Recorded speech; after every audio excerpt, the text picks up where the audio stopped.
একামতে দিনের দায়িত্ব পালনের গুরুত্ব এবং তার মর্যাদা এ বিষয় সম্পর্কে আল্লাহ রাব্বুল আলামিন পবিত্র কালামে পাকে তিনি বিভিন্ন জায়গায় তিনি একামতে দিনের দায়িত্ব সম্পর্কে তিনি উল্লেখিত করেছেন। আল্লাহ রাব্বুল আলামিন পবিত্র কালামে পাকে তিনি উল্লেখিত করেছেন সূরা 13 নম্বর আয়াতের প্রথম অংশে আল্লাহ রাব্বুল আলামিন তিনি উল্লেখিত করেছেন, শারা'a লাকুম মিনাদ-দীন মা ওয়াসা বিহি নূহা ওয়াল্লাযী আওহাইনা ইলাইকা ওয়া মা ওয়াসাইনা বিহি ইব্রাহিমা ওয়া মূসা ওয়া ঈসা আন আকিমুদ-দীন ওয়া লা তাতাফাররাকু ফি।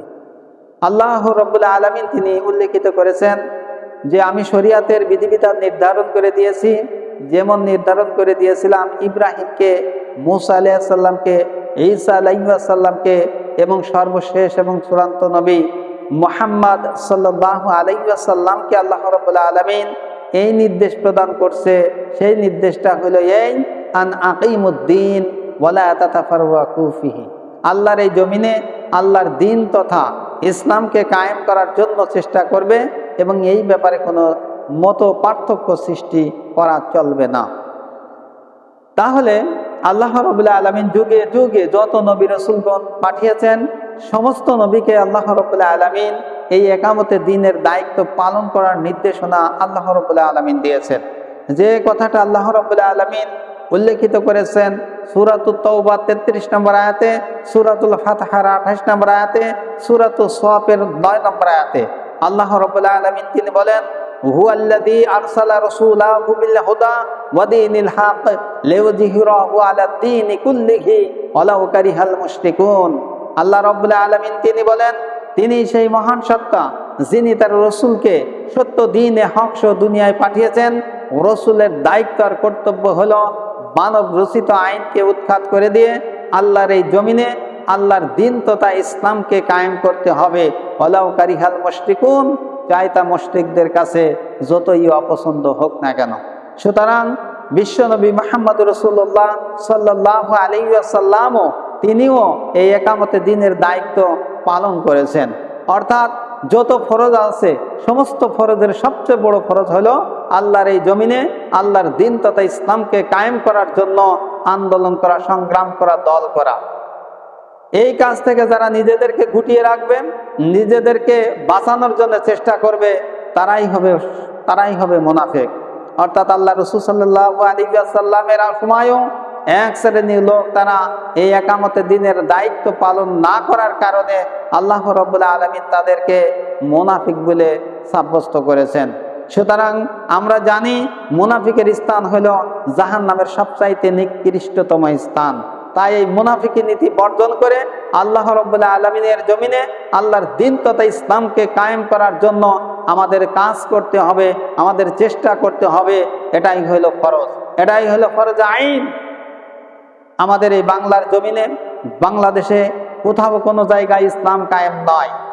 সুতরাং বাংলার এই জমিনে আল্লাহর কোরআন রসুলের আদর্শ দিয়ে রাষ্ট্র সমাজ পরিচালনা করার জন্য চেষ্টা করা এই বাংলাদেশের প্রতিটি মুসলমান নর এবং নারীর জন্য ফরজ আইন। সুতরাং আমাদের চেষ্টা করতে হবে, দ্বীন কায়েম করার জন্য চেষ্টা করতে হবে, একামতে দ্বীনের দায়িত্ব সুন্দরভাবে পালন করার জন্য চেষ্টা করতে হবে। ইসলাম কায়েম হবে কি না হবে সেটা আল্লাহ রাব্বুল আলামিন তিনিই বুঝবেন। কিন্তু আমাদের নৈতিক দায়িত্ব এবং কর্তব্য হলো আল্লাহর জমিনে একামতে দ্বীনের দায়িত্ব সুন্দরভাবে পালন করার চেষ্টা করতে হবে। আর যখন সৎযোগ্য খোদাভীরু লোক যখন তৈরি হয়ে যাবে তখন তাদের হাতে আল্লাহ রাব্বুল আলামিন ইসলামী রাষ্ট্রীয় ক্ষমতা তাদের হাতে তুলে দেবেন। এ ব্যাপারে আল্লাহ রাব্বুল আলামিন তিনি ওয়াদা করেছেন সূরাতুন নূরের 55 নম্বর আয়াতে। আল্লাহ রাব্বুল আলামিন তিনি বলেন, ওয়া'আদাল্লাহুল্লাযীনা আমানু মিনকুম ওয়া আমিলুস সালিহাতি লা ইস্তাখলিফান্নাহুম ফিল আরদ। আল্লাহ রাব্বুল আলামিন তিনি বলেন, আমি আল্লাহ তাআলা ওয়াদা করেছি আমার এই জমিনে তথা ইসলামকে কায়েম করার জন্য যারা এই একামতে দ্বীনের দায়িত্ব যারা পালন করবে, সৎ যোগ্য খোদাভীরু লোক যখন তৈরি হয়ে যাবে, আমি আল্লাহ রাব্বুল আলামিন তাদের সাথে ওয়াদা করেছি অবশ্যই এই কোয়ালিটি সম্পন্ন লোকের হাতে আমি রাষ্ট্রীয় ক্ষমতা তাদেরকে তুলে দেব। আর রাষ্ট্রীয় ক্ষমতা যখনই তাদের হাতে তুলে দেব তারা পার্লামেন্টে গিয়ে সর্বপ্রথম তারা 4টে বিধিবিধান, কোরআনের 4টে বিধান তারা সর্বপ্রথম পার্লামেন্টে গিয়ে প্রতিষ্ঠিত করবে বা এই আইন চালু করবে। 1 নম্বরে আকামুস সালাত, তারা নামাজ কায়েম করবে। ওয়া আতাউস যাকাত, তারা ধনীদের নিকট থেকে জাকাতের অর্থ নিয়ে গরিব দুস্থ অসহায় মানবতার কল্যাণে জাকাতের অর্থটা ব্যয় করবে। ওয়া আমারু বিল মারুফ, মানুষকে সৎ কাজে আদেশ করবে। অনাহাউনা আনিল মুনকার, এবং অন্যায় অশ্লীল কাজে মানুষকে বাধা প্রদান করবে, নিষেধ করবে। এই প্রতিশ্রুতি আল্লাহ রাব্বুল আলামিন তিনি পবিত্র কালামে পাকে তিনি উল্লেখিত করেছেন। এখন আমরা যেটা দেখি যে আল্লাহর কোরআন রয়েছে, আল্লাহ রসুলের আদর্শ অর্থাৎ সুন্নাহও আমাদের মাঝে রয়েছে, কিন্তু সমাজের যে সেক্টরে, রাষ্ট্রের যে সেক্টরে আমরা তাকিয়ে দেখি না কেন, সকল সেক্টরগুলো পরিচালিত হচ্ছে মানব রচিত আইন দিয়ে। কিন্তু এই মানব রচিত আইন দিয়ে সমাজ এবং রাষ্ট্র আমরা যে পরিচালনা করতে যাচ্ছি বা করছি, যার ফলশ্রুতিতে কোথাও কোনো জায়গায় শান্তি নাই, শুধু অশান্তি আর অশান্তি, অশান্তির দাবানলে আজকে আমরা প্রজ্বলিত হচ্ছি, কোনো জায়গায় শান্তি নাই। শান্তি যদি পেতে হয় অবশ্যই আল্লাহর কোরআন দিয়ে, রসুলের আদর্শ দিয়ে রাষ্ট্র, সমাজ, পরিবার, ব্যক্তি যেমন যদি পরিচালনা যদি করা হয়, তাহলে মানুষ অবশ্যই সুখে এবং শান্তিতে জীবনযাপন করতে পারবে। তাই আল্লাহ রাব্বুল আলামিন ১৫০০ বছর পূর্বে মানুষের সুখ এবং শান্তির জন্য, মানব জাতির কল্যাণের জন্য মহাগ্রন্থ আল কোরআন আল্লাহ তাআলা নাজিল করেছেন। আল্লাহ রাব্বুল আলামিন তিনি উল্লেখিত করেছেন যে কোরআন সুন্নাহ দিয়ে যদি তোমরা তোমাদের জীবন, তোমাদের পরিবার, তোমাদের রাষ্ট্রীয় পর্যায় যদি সবকিছু যদি পরিচালিত যদি করো, তাহলে তোমাদের জন্য কোনো ভয় নাই, দুশ্চিন্তার কোনো কারণ নাই, তোমরাই সফলতা অর্জন করতে পারবে, তোমরাই সফলতার মূল চূড়ায় তোমরা উঠে যেতে পারবে এবং আল্লাহর সন্তুষ্টি তোমরা অর্জন করতে পারবে। আর কোরআন সুন্নাহ মাফিক তোমরা তোমাদের জীবনকে পরিচালনা করে যদি মৃত্যুবরণ করো, মৃত্যুর সাথে সাথে আমি আল্লাহ তাআলা তোমাদের এই কবরটাকে জান্নাতের টুকরায় পরিণত করে দেব।